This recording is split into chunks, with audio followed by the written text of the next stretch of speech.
Good morning. How do you know God is going to finish what He started in your life? How do you know He's going to finish it? How do you know it's going to take place?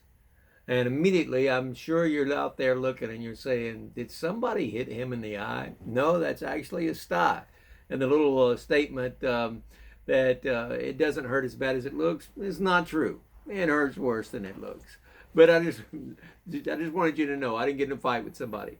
But back to the point. How do I know God's going to finish what He started in my life? Philippians chapter 1, verse 6. That's my quiet time today. I want to read it to you.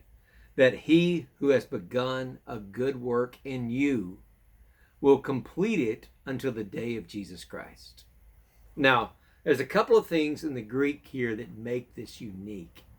Because when you have this couplet of words, in the Greek, hath begun, will perform, or will complete, they seemingly always go together. In fact, they just about always do go together.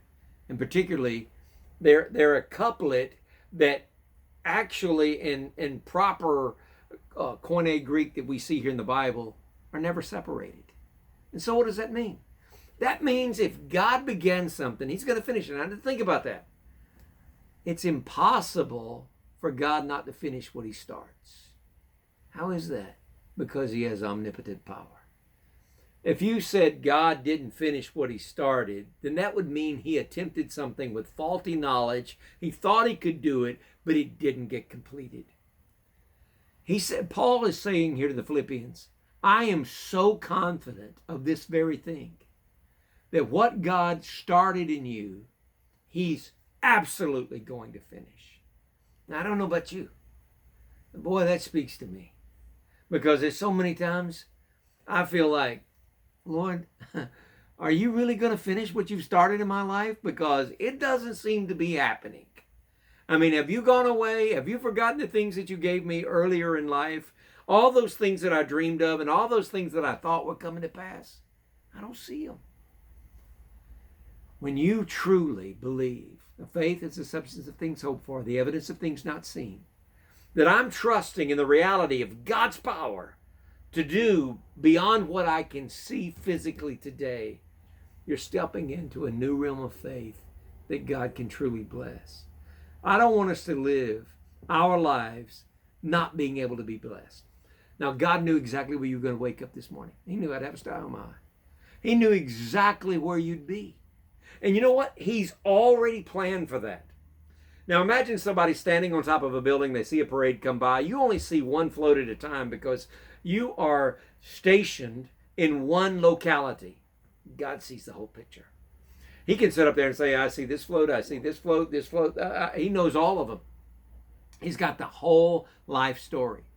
Now that means God's already planned what you need for the next step.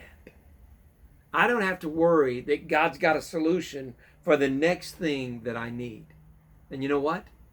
It's going to be consistent with the promises that He's made to you. Now, the way He's going to get there, Paul dreamed of going to Rome, and I'm sure he thought he'd get there with a ship. I'm sure he thought he'd get there, but you know what? He went in chains, and he got shipwrecked along the way. We don't always get there the exact way we thought, but it's the best way for God's glory and your good. Romans 8:28 works every time. All things work together for good to those that love God, that are called according to His purpose. It always works. Being confident of this very thing, Philippians 1:6, that what He began, He must finish. It's a cosmic necessity. Because if it didn't get finished, it would say something about the planning of God, the foreknowledge of God, and God's power to make it come to pass. It will come. Now, if I can just totally live my life knowing He's got it, I don't have to worry, but I need to be sensitive to listen. What is my next step? I know you're going to make it happen. Give me the next step of obedience, and He'll do it. God bless you for listening this morning. Thank you for being here. Bye.